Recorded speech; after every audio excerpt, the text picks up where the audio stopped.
মোল্লার পিছে নামাজ পড়লে কবিরা গুনাহ, এদেরকে সালাম দিলে কবিরা গুনাহ, এদেরকে দাওয়াত করে খাওয়াইলে কবিরা গুনাহ।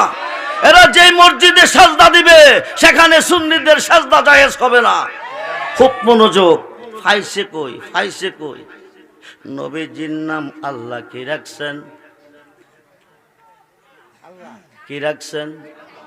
কি রাখছেন? কয় হরফে? জোরে কোন? কয় আঙ্গুল দেখাইছি? নাম কয় হরফে? মিম হা মিম দাল। কি হলো? মুহাম্মদ।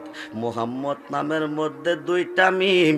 এই দুই মিম দিয়ে আল্লাহ বোঝাচ্ছেন আমার নবীকে দুজাহানের বাদশা বানাইছেন। সুবহানাল্লাহ বলেন। আল্লাহ তুমি কই কই গো? চার হরফে মুহাম্মদ নাম তুমি কেন রেখেছো?